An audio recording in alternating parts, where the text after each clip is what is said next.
Hello दोस्तों, Rana classes में आपका स्वागत है। तो आज मैं आपको लेटेस्ट कम्पिटिटिव एग्जाम और जॉब अपडेट बताऊंगा। तो इस वीडियो को शुरू से अंत तक देखें, पसंद आने पर लाइक्स, नए लोग सब्सक्राइब करना ना भूलें। तो आज मैं आपको बीएसएससी इंटर लेवल पंचायत सचिव में जो टाइपिंग और कंप्यूटर ज्ञान उसकी जो कन्फ्यूजन है वो दूर करने की कोशिश करूँगा। और भी अन्य खबरें हैं, तो शुरू करते हैं आज। तो 58,000 अनुरक्षकों को मिलेंगे प्लम्बर इलेक्ट्रिशियन की ट्रेनिंग। तो नल जल योजना के बेहतर संचालन के लिए वार्डों में कार्यरत अनुरक्षकों देखभाल करने वाले को प्लम्बर और इलेक्ट्रिशियन का प्रशिक्षण दिया जाएगा। इसकी तैयारी पंचायती राज विभाग कर रहा है। पेयजल आपूर्ति कोई छोटी मोटी खराबी आए तो वे उसे दुरुस्त कर दें, इस उद्देश्य से उन्हें प्रशिक्षण दिलाए जाने की योजना बनी है। इस नियमित रूप से पेयजल आपूर्ति में काफ़ी मदद मिलेगी। इसको लेकर पंचायती राज विभाग ने श्रम विभाग से सहयोग मांगा है। शीघ्र ही प्रशिक्षण को लेकर अंतिम निर्णय लिया जाएगा। गौरतलब हो कि पंचायती राज विभाग द्वारा राज्य के ग्रामीण क्षेत्रों 58,000 वार्डों में नल जल योजना है जो का क्रियान्वयन किया जाना है। इनका है जो कि ट्रेनिंग जगह मेन जो है आपको क्या है, 35,000 अनुरक्षकों का हुआ है अब तक चयन। तो ग्रामीण क्षेत्रों के 35,000 अनुरक्षक वार्डों में अनुरक्षकों का चयन कर लिया गया है, जबकि पंचायती राज विभाग द्वारा क्रियान्वित सभी 58,000 वार्डों में अनुरक्षक का चयन करना है। इसकी जिम्मेवारी वार्ड प्रधान प्रबंधन एवं क्रियान्वयन समिति की है। समिति को कई बार विभाग द्वारा निर्देशित किया गया है कि जल्द से जल्द अनुरक्षक का चयन करें। इसके बाद इस कार्य में अपेक्षित प्रगति नहीं हुई है। तो प्रखंड स्तर पर ट्रेनिंग दिए जाने की व्यवस्था। विभागीय पदाधिकारी ने बताया कि श्रम संसाधन विभाग की सहमति के बाद पंचायत अथवा प्रखंड स्तर पर ट्रेनिंग दिए जाने की व्यवस्था होगी। तो मतलब जिनको जुड़ना है इससे जुड़ सकते हैं। बाद है जो कि अगला जेई एडवांस की परीक्षा 3 जुलाई को आयोजित होगी। देश के 23 भारतीय प्रौद्योगिकी संस्थान आईआईटी में दाखिले के लिए जेई एडवांस परीक्षा इस बार 3 जुलाई को होगी। केंद्रीय शिक्षा मंत्री डॉक्टर रमेश पोखरियाल निशंक ने गुरुवार को बताया कि इस साल भी कोविड-19 को देखते हुए जेई एडवांस परीक्षा के लिए 12वीं कक्षा में 75% अंक के निर्धारित की मान्यता में छूट दी गई है। इस बार आईआईटी खड़गपुर यह परीक्षा कराएगा। जेई मेंस शीर्ष स्तर पर रहने वाले करीब 2.5 लाख छात्रों को जेई एडवांस में बैठने का मौका मिलता है। कोरोना की स्थिति देखते हुए इस बार साल में 2 बार जेई मेंस परीक्षा 4 बार आयोजित करने का निर्णय लिया। फरवरी, मार्च, अप्रैल और मई में आयोजित की जाएगी। तो मतलब जेई एडवांस की परीक्षा क्लियर होगी, 3 जुलाई को होगी। उसके बाद क्या, एनआईओएस को डीएलएड को सभी राज्यों में मान्यता। तो राष्ट्रीय अध्यापक शिक्षा परिषद एनसीटी ने राष्ट्र मुक्त विद्यालय शिक्षण एनआईओएस से 18 माह के diploma in elementary education DElEd course को देश भर में मान्य करार दिया। इस डिग्री को प्राप्त करने वाले सभी अभ्यर्थी बिहार की तर्ज पर देश के किसी भी राज्य में शिक्षक की नियुक्ति के लिए योग्य होंगे तथा आवेदन कर सकेंगे। एनसीटी के उप सचिव टी प्रीतम सिंह ने सभी राज्य के मुख्य सचिवों को इस बाबत पत्र लिखकर स्पष्ट निर्देश दिया है। दरअसल उत्तराखंड के NIOS DElEd TAT association NCT से गुहार लगाई थी कि बिहार की तर्ज पर उन्हें भी अपने राज्य में नई नियुक्तियों में आवेदन का मौका दे। तो अच्छी खबर है डीएलएड वालों के लिए कि उनको सभी है जो कि राज्यों में मौका मिलेगा। उसके बाद आते हैं अन्य खबर पर। अगले सप्ताह निकलेगा सहायक अभियंता सिविल का रिजल्ट। तो अगले सप्ताह सहायक अभियंता सिविल का रिजल्ट निकलेगा और फरवरी में इसका साक्षात्कार शुरू हो जाएगा। 2017 की इस वैकेंसी मुख्य परीक्षा कई महीनों पहले ली गई थी, लेकिन कुछ परीक्षार्थी द्वारा पीटी के रिजल्ट को हाईकोर्ट में चुनौती देने और मामले में 4 प्रश्नों के उत्तर पर नई कमेटी बनाकर पुनर्विचार करने के हाईकोर्ट के फैसले कारण रिजल्ट स्थगित था। बीते मंगलवार को हाईकोर्ट के डबल बेंच द्वारा एकल बेंच के फैसले को निरस्त कर दिए जाने के बाद इसके रिजल्ट का रास्ता साफ हो गया है। बीपीएससी के एक वरीय अधिकारी ने बताया कि आयोग रिजल्ट देने की तैयारी कर रहा है और अगले सप्ताह इसका रिजल्ट प्रकाशित कर दिया जाएगा। इस परीक्षा में रिक्तियों की कुल संख्या 1300 है और उसके लिए 3300 अभ्यर्थियों को मुख्य परीक्षा में सफल घोषित कर साक्षात्कार बुलाया जाएगा। इसी के आधार पर अंतिम चयन होगा। अधिक रिक्ति होने के कारण प्रदेश के बेरोजगार सिविल इंजीनियरों ने बड़ी संख्या में इस परीक्षा में आवेदन दिया है और वे लंबे समय से रिजल्ट का इंतजार कर इस परीक्षा के बाद ली गई कई दूसरी परीक्षाओं का रिजल्ट प्रकाशित हो गया, लेकिन इस परीक्षा का रिजल्ट जारी नहीं होने से परेशान अभ्यर्थियों ने एक वर्ष में 4-5 बार प्रदर्शन भी किया है। तो मतलब अच्छी खबर है कि आपको फरवरी में साक्षात्कार भी शुरू हो जाएगा और अगले सप्ताह रिजल्ट भी आ जाएगा। उसके बाद प्रारंभिक परीक्षा का पाठ्यक्रम तय। तो उत्तर प्रदेश अधीनस्थ सेवा चयन आयोग यूपीएसएससी ने इस साल खाली पदों को भरने का पहला कदम बढ़ा दिया है। आयोग ने बृहस्पतिवार को द्विस्तरीय परीक्षा प्रणाली है जो कि के अंतर्गत प्रारंभिक अहंकारी परीक्षा पेट से संबंधित पाठ्यक्रम को मंजूरी दे दी है। आयोग पाठ्यक्रम प्रशासन की अनुमति के बाद आगे की कार्रवाई करेगा। आयोग ने प्रदेश में विभिन्न विभागों से आए रिक्त पदों पर भर्ती के लिए द्विस्तरीय परीक्षा कराने की नीति लागू की है। इसके अंतर्गत पहले ऑफलाइन प्रारंभिक परीक्षा कराई जाएगी, इसके बाद मुख्य परीक्षा के जरिए जो कि चयन किया जाएगा। मुख्य परीक्षा ऑनलाइन कराने की योजना। पेट बहुविकल्पीय होगा, इसमें 100 सवालों को हल करने के लिए 120 मिनट समय दिए। इस परीक्षा माइनस मार्किंग का प्रावधान किया, प्रत्येक गलत उत्तर के लिए 1/4 अंक काट दिया जाएगा। पेट परीक्षा इंटरमीडिएट स्तर की होगी, इसमें सामान्य ज्ञान, विज्ञान, सामान्य हिंदी, आपको अपठित गद्यांश आधारित प्रश्न, प्रारंभिक गणित, तार्किक योग्यता, आंकड़े और ग्राफ के विश्लेषण आधारित प्रश्न पूछने की योजना है। हालांकि पाठ्यक्रम पर अंतिम फैसला शासन करेगा। तो ये अच्छी खबर है। और अनुमति मिलने के बाद है जो किसको उपलब्ध करा दिया जाएगा, 115 युवाओं को कनिष्ठ सहायक की नौकरी। तो 2017 का है जो कि कनिष्ठ सहायक विशेष चयन है जो कि यूपीपीएससी ने है जो कि यूपीएसएससी ने जारी कर दिया फाइनल रिजल्ट। तो 115 पदों पर है जो कि अभ्यर्थियों को नियुक्ति की संस्तुति जल्द ही विभाग को भेजने की तैयारी है।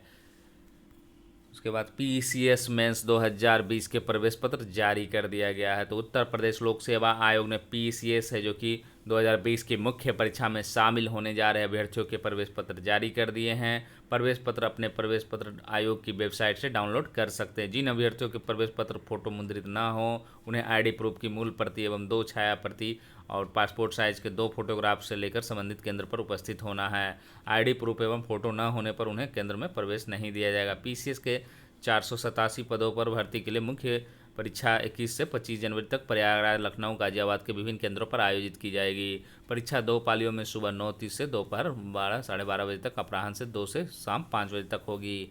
आयोग के सचिव जगदीश के अनुसार अभ्यर्थियों को प्रारंभिक परीक्षा के ऑनलाइन आवेदन में किए गए दावों एवं मुख्य परीक्षा के ऑफलाइन दिए गए औपबंधिक रूप से प्रवेश पत्र दिया गया है। तो अच्छी खबर है। पीसीएस मेंस के जो कि एडमिट कार्ड है जो कि जो लोग डाउनलोड नहीं किए हों वो जल्द है जो कि डाउनलोड कर लें। उसके बाद आते हैं बीएसएससी का एक नोटिस आया है, उसको भी जिनको है वो देख लें। तो विज्ञापन संख्या 1/2019 सहायक उर्दू अनुवादक के सभी अभ्यर्थियों को सूचित किया जाता है कि उक्त विज्ञापन के लिए प्रारंभिक परीक्षा का आयोजन दिनांक 28/2/2021 को संभावित है। अभ्यर्थियों को निर्देश दिया जाता है कि अद्यतन सूचना हेतु आयोग के वेबसाइट पर है जो कि अवलोकन कर, मतलब इसकी परीक्षा जो कि 28 फरवरी को होगी। अब आते हैं, क्योंकि इसमें बहुत सारे लोग कंफ्यूज हैं कि क्या इसमें परीक्षा होगी। तो बीएसएससी इंटर लेवल 2014 में पंचायत सचिव पद के लिए टाइपिंग और कंप्यूटर संबंधी क्या जानकारी। पंचायत सचिव के पद पर नियुक्ति हेतु जिला पदाधिकारी सक्षम प्राधिकार होंगे। इनका संपर्क जिला स्तरीय, भले ही आपका चयन है जो कि बीएसएससी है जो कि करेगी, लेकिन ये जो डाल दिया जाएगा आपको जिला है जो कि जिस तरह से आप आईएएस में सुनते हैं कैडर, उसी तरह से इसमें जिला आपके बांट दिए जाएंगे और आपकी जो पोस्टिंग होगी वो उसी ज़िले के अंदर फिर होगी। मान लीजिए किसी को किशनगंज दे दिया गया तो किशनगंज ही उनका जो सारा चीज़ जो रहेगा वो उनकी जो भी रहेगी, प्रमोशन देना है नहीं देना है या जितनी भी आपके स्थापना के कागजात रहेंगे, छुट्टी मिलेगी, सारे जो हेड जो रहेंगे आपको नियुक्ति प्राधिकार कौन रहेंगे, आपको डीएम रहेंगे। उसके बाद का इस पद पर सीधी नियुक्ति हेतु विहित अर्हता निम्नलिखित होगी। आवश्यक अर्हता सरकार द्वारा मान्यता प्राप्त शिक्षण संस्थान से इंटरमीडिएट है। दूसरा, उम्र सीमा है जो 18 वर्ष से कम नहीं होगी और अधिक नहीं होना चाहिए। वांछनीय अर्हता, कंप्यूटर संचालन तथा कंप्यूटर पर टंकन एमएस ऑफिस का ज्ञान वांछनीय है। अर्थात ऐसे आवेदक जो भी आयोग द्वारा खुली प्रतियोगिता में भाग लेने के समय कंप्यूटर संचालन का ज्ञान न रखते हो पर विहित अर्हता प्राप्त हो, वे परीक्षा में भाग ले सकेंगे, परंतु नियम 5 के अधीन विहित परीक्षा जो अवधि है के दौरान समान प्रशासन विभाग की अधिसूचना संख्या 16/9/24 में नियत वांछनीय अर्हता प्राप्त करनी होगी, अन्यथा उनकी सेवाएं संपुष्ट नहीं की जाएगी और सेवा समाप्त कर दी जाएगी।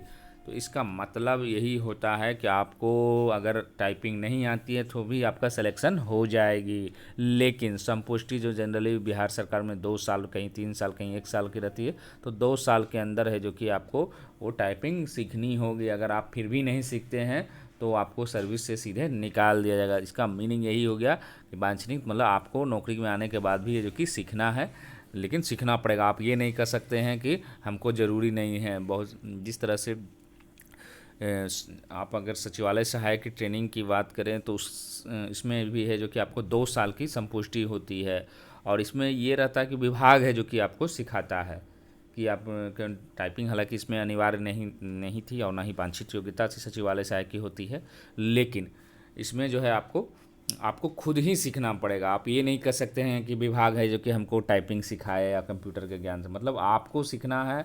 और उसमें जो है आपको, अगर आप नहीं सीखते हैं उस अवधि के दौरान, परीक्षा जो अवधि है जो मान ली 2 साल की होगी, उसमें अगर आप नहीं सीखते हैं तो फिर आपको संपुष्टि नहीं होगी और सीधे से उसकी सर्विस से निकाल दे। होता क्या कि अगर संपुष्टि नहीं होगी तो फिर भी आप सब सर्विस कर सकते हैं, लेकिन यहाँ पर है क्या है कि अगर आप 2 साल के अंदर नहीं सीखेंगे तो आपको सीधे सर्विस से निकाल दिया जाएगा। स्पष्ट है? तो मतलब आपको सीखना पड़ेगा, लेकिन अभी अनिवार्य नहीं है पंचायत सचिव का। आपकी मेरिट जो बनेगी वो टोटल कट ऑफ पर ही बनेगी, अनिवार्य योग्यता नहीं है। इसीलिए आपको जिस तरह राजस्व कर्मचारी की बनेगी उसी तरह है जो कि आपको पंचायत सचिव की बनेगी।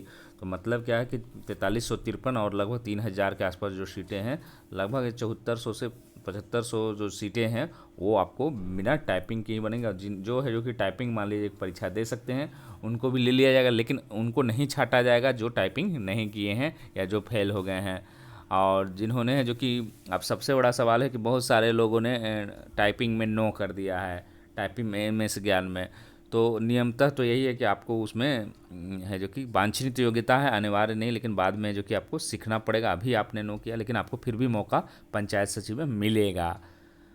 जिन्होंने पूरी तरह सभी में नो कर दिया लेकिन बाद में जो कि आपने ये आपको यस मतलब करना पड़ेगा। मतलब आपकी रिजल्ट है जो कि आ सकती है और बिना टाइपिंग के भी उसमें पंचायत सचिव आपकी पोस्ट मिल सकती है। सबसे बड़ा क्वेश्चन यही रहता है कि क्या सर मैंने तो सभी पदों पर है जो कि नो कर दिया है, तो फिर इसको है जो कि किस तरह से जो कि क्या पंचायत सचिव पद मिलेगा? तो निश्चित रूप से आपको मिलेगा।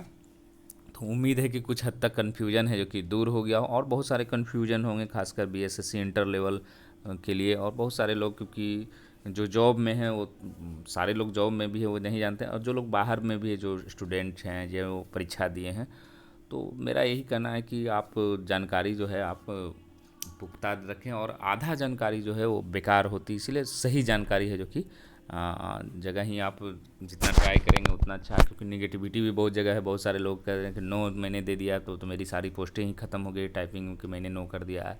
तो ऐसी बात नहीं है। आपके 7400 से 7500 सीटें हैं जो कि, और कट ऑफ बहुत सारे लोग कह रहे हैं कि जो अच्छे कैंडिडेट हो जान रहे हैं कि 100 से 105 तो ज़रूर जाएगा। और मैंने जो 105 जो बताया था कि वो क्या है, कट ऑफ किस तरह से बनेगी, सबसे बड़ा सवाल यही है। बहुत सारे लोग अभी मैंने जो कट ऑफ दिखाया तो उसी को कट ऑफ की इसी के अनुपात 105 लाएंगे, तभी ऐसा नहीं है।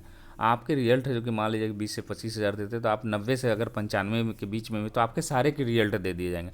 और मैंने जो कट ऑफ बताया था वो फाइनल मेरिट लिस्ट का बताया था, मैंने ये कट ऑफ मेंस का कट ऑफ नहीं बताया था, वो पूरे फाइनल मेरिट लिस्ट का बताया था। इसीलिए आपको कन्फ्यूजन उस समय, और 90-95 से अगर आप सब ऊपर हैं तो सारे के रिजल्ट आएंगे। इसमें रिजल्ट आने में कोई देरी, लेकिन आपके फाइनल सिलेक्शन के मैं आपके मेंस कट ऑफ के रिजल्ट कभी बात नहीं करता, क्योंकि आप जाएं और फिर आपको राजस्व कर्मचारी मान लिया मैं बोला 105 के, तो बहुत सारे लोग नाराज़, नहीं 90 से ज़्यादा नहीं जाएगा, तो किसी ने 85, ऐसा नहीं है, इतने भी कम नहीं जाएगी। क्योंकि क्वेश्चन भले ही थोड़े बहुत टाइम टेकिंग थी लेकिन बहुत टफ नहीं थे। कुछ क्वेश्चन टफ थे, 10 से 15 क्वेश्चन बिल्कुल टफ थे, लेकिन जो टाइम मैनेजमेंट जिनकी अच्छी थे वो बहुत अच्छे स्कोर लाए हैं, 110 के आसपास लाए हैं। जो भी अच्छे कैंडिडेट हैं वो 110 के आसपास हैं।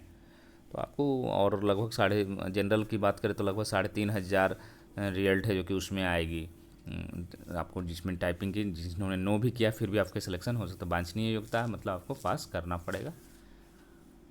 तो इसी के साथ धन्यवाद।